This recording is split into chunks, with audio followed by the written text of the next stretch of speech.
കഴിഞ്ഞ ദിവസം വായിച്ചൊരു വാർത്ത, എക്കണോമിസ്റ്റ് പറഞ്ഞിരിക്കുന്നത് ഇന്ത്യയിലെ സ്കാൻഡിനേവിയാണ് കേരളം. ആണോ?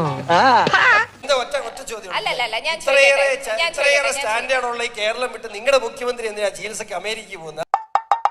എല്ലാ സൗകര്യങ്ങളും ഇവിടെ ഉണ്ടല്ലോ. സത്യം പറഞ്ഞാൽ ഇവിടുത്തെ ആരോഗ്യ മേഖലയെ നിങ്ങൾ അപമാനിക്കില്ല ഈ അമേരിക്ക ചികിത്സയ്ക്ക് പോകുമ്പോൾ. അത് മാത്രം ചോദിക്കരുത് സാർ, പറയാൻ എനിക്ക് വാക്കുകളില്ല. ഇവിടെ ചികിത്സയില്ലാത്ത അദ്ദേഹത്തിന്റെ അസുഖം നമുക്ക് അറിയാൻ വേണ്ടിയാണ്. ഈ കോയമ്പത്തൂർക്കുള്ള ബസ് പോയാലോ? ഏറ്റവും സാധാരണക്കാരനായ മനുഷ്യൻ പോലും ചിലപ്പോൾ ഏറ്റവും മികച്ച ട്രീറ്റ്മെന്റ് കിട്ടാൻ കഴിയുന്ന ഇടങ്ങളിലേക്ക് പോകുന്നതിൽ എന്താ തെറ്റ്? ഈ നാടിന്റെ മുഖ്യമന്ത്രി ഏറ്റവും മികച്ച ട്രീറ്റ്മെന്റ് കിട്ടാൻ വേണ്ടി പോകുന്നതിൽ ഒരു തെറ്റില്ല. പക്ഷെ ഈ ഇവിടുത്തെ മെഡിക്കൽ കോളേജുകളെല്ലാം നേരിടാന്നല്ല നിങ്ങൾ പറയുന്നത്. നിർത്തിയങ്ങ് അവമാനിക്കുവാണെന്ന്. ഈ നാട്ടിലെ സാധാരണക്കാരായ മനുഷ്യർക്ക് ഹോസ്പിറ്റൽ ആക്സസിബിലിറ്റി ഉണ്ടോ? ഹോസ്പിറ്റലിൽ അവർക്ക് വേണ്ട സൗകര്യങ്ങൾ ലഭിക്കുന്നുണ്ടോ? ഹോസ്പിറ്റലിന്റെ ഇൻഫ്രാസ്ട്രക്ചർ ഡെവലപ്മെന്റ്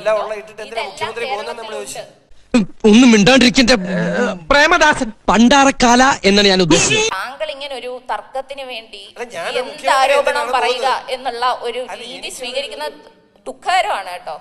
വേദനിക്കുന്നു കേട്ടോ, മനസ്സ് വേദനിക്കുന്നു.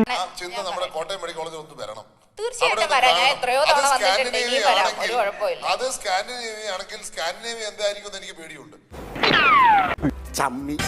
കൈ ഒടിഞ്ഞ് കാലൊടിഞ്ഞ് അമേരിക്കയിൽ പോയാൽ ചികിത്സിക്കത്തില്ല, അവരുടെ രീതി അതാ. നമ്മളിപ്പം ആര് ഭരിച്ചാലും നമ്മുടെ ഹോസ്പിറ്റലിൽ പോയി അപ്പം തന്നെ ചികിത്സിക്കും.